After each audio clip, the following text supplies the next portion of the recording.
जी, chess के बारे में हम बात कर रहे हैं। चेस के बारे में जो मालूमात हैं, इसके जो उसूल ज़वाबित हैं, वो बड़े दिलचस्प हैं और इंसानी ज़हन उसमें दंग रह जाता है।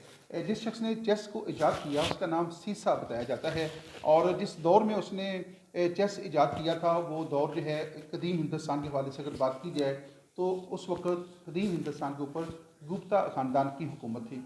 जब सीसा ने ये खेल ईजाद किया, चेस को मुतारफ़ करवाया, जिसको शतरंज कहा जाता है, तो वो बादशाह के हुजूर जो है वो पेश हुआ और बादशाह को जाके समझाया कि ये मैंने एक जो है वो खेल तैयार किया है, जिसको चेस कहते हैं या शतरंज कहते हैं और ये इस तरह जो है खेला जाता है। तो बादशाह उससे बहुत खुश हुआ, क्योंकि चेस जो है बेसिकली इसको बादशाहों का खेल कहा जाता है। तो बादशाह जो है वो उससे बहुत खुश हुआ, बहुत जो है उससे उसको नाम देना चाहा। तो बादशाह ने जब सारे खेल को समझ लिया, तो बादशाह इतना खुश हुआ, उसने कहा कि सीसा बताओ कि तुम्हें क्या नाम दिया जाए, तुम्हें मुंह मांगा नाम दिया जाएगा।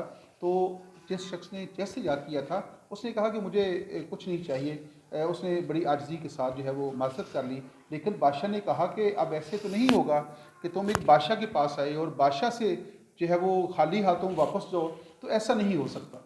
तो सीसा ने कहा कि फिर मैं कुछ ज़्यादा तो नहीं मांग सकता, मुझे आप ऐसा कीजिएगा कि चेस बोर्ड जो है इसके 64 खाने होते हैं, 64 बॉक्सेस होते हैं। तो आप ऐसा कीजिएगा कि मैं हर रोज़ हाज़िर हुआ करूँगा और पहले दिन जो है मुझे पहले बॉक्स में एक चावल का दाना दे दीजिएगा। जब मैं दूसरे दिन दूँ तो उससे दुगना दीजिएगा, यानी दूसरे दिन जब आऊँगा तो दूसरे खाने में मुझे चावल के सिर्फ 2 दाने अनाज चाहिए। जब मैं तीसरे दिन आऊँगा तो 2 का दुगना हो जाएगा, यानी 4 दाने हो जाएंगे। और जब चौथे दिन आऊँगा तो 4 का दुगना हो जाएगा, यानी 8 दाने हो जाएंगे। और इस तरह जो है आप एक खाने से लेकर 64 खाने तक मुझे जो है वो चावल कि पहले दिन से अगले दिन जब देंगे तो डबल कर देंगे, दुगना कर देंगे। तो इस तरह 64 दिनों के अंदर जो है मुझे ये मुआवजा जो है वो दे देंगे, तो मैं इसके ऊपर बहुत खुश हूँगा। बादशाह जो है उसकी बात समझ में ना आई, तो बादशाह ने एक ज़ोरदार कहका लगाया और कहा कि यार मैं इतना बड़ा बादशाह हूँ, इतनी बड़ी सल्तनत है मेरे पास, तो कोई कीमती चीज़ मांग, कोई मांगने वाली चीज़ मांग। ये क्या तुम चावल के दाने मांग रहे हो और ये तो मामूली सा एक मुआवजा है। तुमने इतना बड़ा खेल ईजाद किया है, तुम्हें इसके शान शान जो है वो कोई इनाम देना चाहिए। तो उस शख्स ने कहा कि नहीं, मुझे इतना ही काफ़ी है, ये भी अगर मिल जाए तो ये भी मेरे लिए गनीमत है। खैर, चीज़ तय पा गई और वो शख्स जो है जिसने चेस ईजाद किया था, वो अगले दिन आया और चेस के एक खाने के अंदर जो है पहला जो खाना था, उसमें से एक चावल का दाना उसने रखा और वो बादशाह से वो नाम लेके वापस चला गया। जब वो दूसरे दिन आया तो उसके दूसरे खाने में जो है ज़हर है, पहले दिन उसने एक दाना लिया था, तो दूसरे दिन वो 2 दाने होंगे, डबल हो जाएंगे। तो दूसरे दिन वो 2 दाने उठाए उसने और वो घर चला गया। तीसरे दिन आया तो तीसरे दिन जो है उसने 4 दाने लिए, 2 से दुगना हो गया, यानी 2 और 2 4 हो गए। जब इस तरह सिलसिला चलता रहा, मैं आपको थोड़ा सा साफ बताता हूँ, लिख के मैंने रखा हुआ है, बहुत मुश्किल सा काम है। तीसरे दिन उसको तीसरे खाने में 4 दाने मिले, चौथे दिन उसको 8 दाने मिले, पाँचवें दिन उसको 8 का डबल हो गया, 16 दाने मिले, छठे दिन उसको 32 दाने मिले, सातवें दिन 32 का दुगना हो गया और वो 64 दाने हो गए। आठवें दिन जब वो आया तो उसको 128 दाने मिले, यानी 64 का डबल हो गया।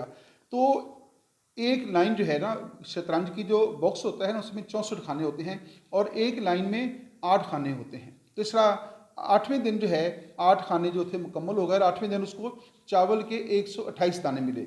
जब नवें दिन वो आया, 9th डे को, तो उसको 256 दाने मिले। 10वें दिन 512 दाने मिले, 11वें दिन 1024 दाने मिले, 12वें दिन जब आया तो उसको 2048 दाने मिले। जब वो 13वें दिन आया तो उसको 2048 का डबल हो गया, 4096 दाने मिले। और जब 13वें दिन आया, 14वें दिन जब आया तो उसको 8192 दाने मिले।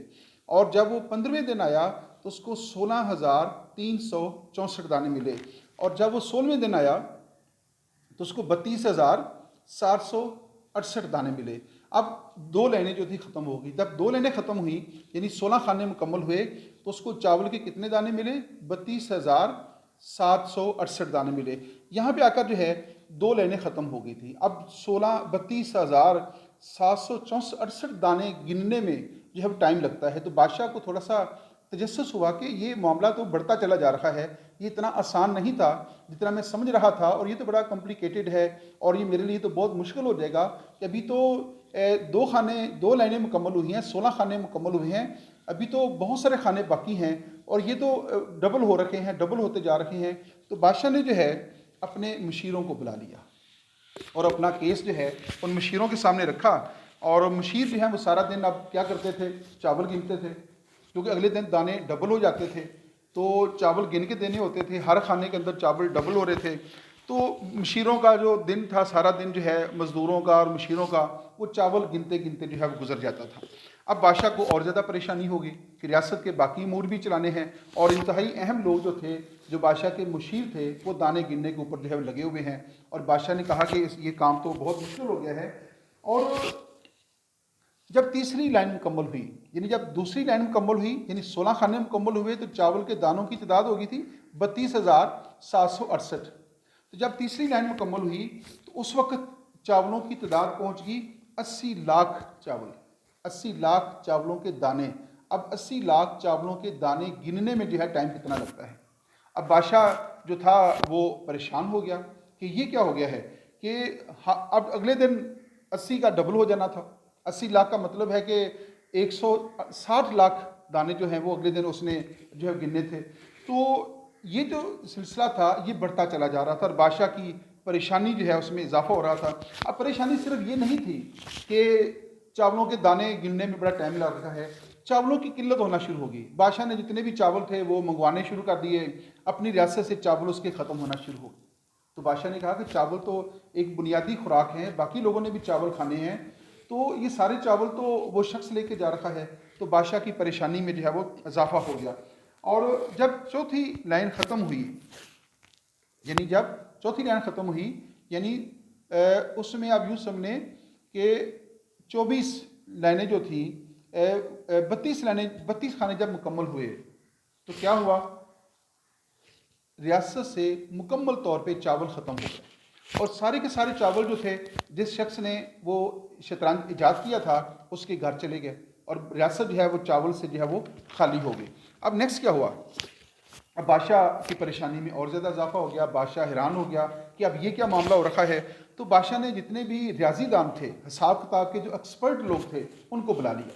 बादशाह ने कहा कि एक दिन ही हिसाब करके मुझे बताएं कि कितना इसका मुआवजा बनता है और मेरी इससे जान छुड़ाएं, क्योंकि मैं तो बात करके फंस चुका हूँ, मैंने तो बहुत बड़ा दावा कर दिया है और ये शख्स तो अब मेरे काबू से बाहर होता जा रहा है। तो उसने जितने भी रियाजीदान थे, जितने भी एक्सपर्ट्स थे, उनको जो है वो कॉल की और वो सारे के सारे वहाँ पे आके राजी जो है हाजिर हो गए। बादशाह ने पूछा कि मुझे मुख्तसर तौर पे ये बताएं कि इस हिसाब से, जिस हिसाब से हम उसको रोज़ाना चावल दे रखे हैं, जब 64 खाने मुकम्मल होंगे तो कितने चावल हम उनको देंगे, ताकि उसका जो है वो बंदोबस्त किया जाए। क्योंकि अब अगर मैं ये चावल दस्तयाब करने में और उसको मुहैया करने में नाकाम रहता हूँ तो ये तो मेरी बड़ी इंसल्ट होगी और मैं कहाँ पे बादशाह हूँ, इतनी बड़ी रियासत का मैं बादशाह हूँ, तो ये मेरे लिए जो है वो काबिल कबूल नहीं है। आप मुझे हिसाब करके दें ताकि मैं उसका बंदोबस्त करूँ।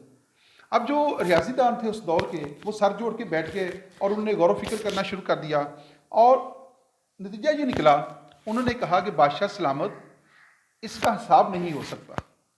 ये चावलों की इतनी ज़्यादा तादाद बन रही है कि हम उसको कैलकुलेट कर नहीं सकते, हम गिन नहीं सकते, हम बता नहीं सकते कि हमारी गिनती जवाब देगी है। हमारी जो मैथ एक्सपर्ट लोग जो थे वो भी जो है वो उसके सामने बेबस हो गए। तो उन्होंने जो है वो बादशाह से जो है वो तकरीबन माजरत कर ली और ये सिलसिला जो है वो इस तरह जो है वो आगे बढ़ा। फिर जो है वो जब वो नाकाम हो गए और फिर तारीख आगे चलती रही। अब ये जो बात मैं आपको बता रहा हूँ, ये जो शतरंज ईजाद हुआ ये कबल मसीह की बातें हैं। यानी जब शतरंज कदीम हिंदुस्तान में या कदीम चीन के अंदर भी एक रवायत है कि इसका आगाज़ कदीम चीन से हुआ, तो ये जो है वो ये कबल मसीह की बातें हैं, 300-400 साल कबल मसीह की बातें चल रही हैं। ये मसला हल कब हुआ, ये मसला इस दौर में, आज के दौर में, जदीद दौर में हल हुआ। तो ये अंदाज़ा जो है तकरीबन चेस की ईजाद के 3,500 साल बाद बिल गेट्स ने लगाया। बिल गेट्स ने माइक्रोसॉफ्ट की मदद से जो है ये अंदाज़ा लगाया कि चेस के जो 64 खाने हैं, अगर हर खाने में पहले से दुगना चावल रखे जाएं तो 64 खानों में जाते जाते इन चावल की तादाद कितनी बनती है और इनकी जो है वज़न कितना बनता है। उसने सारी कैलकुलेशन जो है वो की। उसने बताया कि अगर 64 खानों के अंदर दुगना चावल रखे जाएं तो 64वां खाना जो है 64th जो बॉक्स होगा उसमें चावल कितने आएंगे।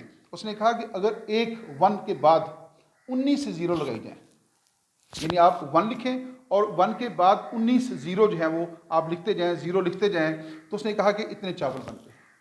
अब आप ज़रा 1 लिखें और उसके आगे 19 लिखें और फिर उसकी काउंटिंग करें, जैसे हम करते होते हैं कि कई दहाई सैकड़ा हज़ार, तो देखते हैं कहाँ तक आपकी गिनती पहुँचती है, तो आपकी गिनती जो है वो जवाब दे देगी। तो इतने चावल जो है उसने एस्टिमेट लगाया कि इतने चावल जो है वो इसके बनेंगे।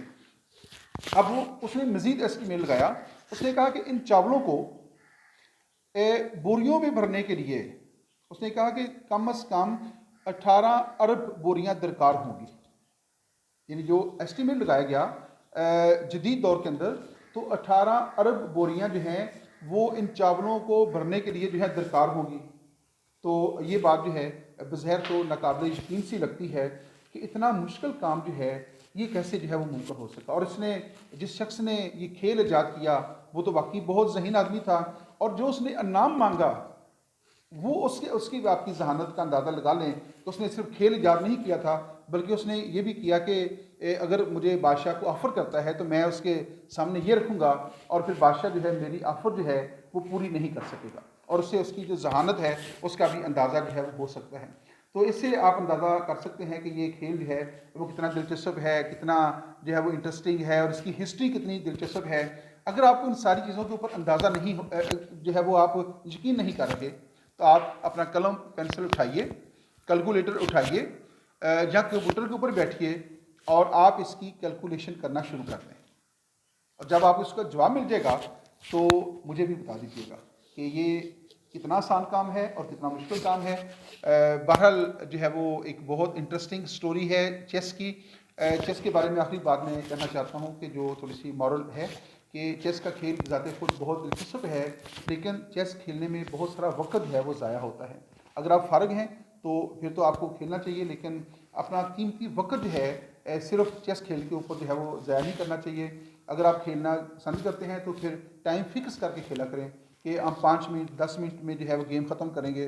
तो लेकिन ये खेल ऐसा है कि ये कई घंटे जो है वो जारी रहता है, और कई बाज़ का कई दिन भी जो है ये जारी रहता है। तो इसलिए जो है ज़्यादा चेस नहीं खेलना चाहिए, लेकिन बहरहाल इसकी जो हिस्ट्री है, इसकी जो इंफॉर्मेशन है वो आपको बतौर जनरल नॉलेज जो है वो आपको पता होना चाहिए। और इसकी जो वेरी इंटरेस्टिंग स्टोरी है, जो इसकी लव स्टोरी है चेस की जो है, उससे भी आपको जो है वो वाकिफ़ होना चाहिए। बहुत शुक्रिया, आपने हमारा साथ दिया गया है, हमारे साथ रहिएगा और आपको मज़ीद दिलचस्प जो इस तरह की जो स्टोरीज़ हैं वो आपको मिलती रहेंगी। अल्लाह हाफिज़।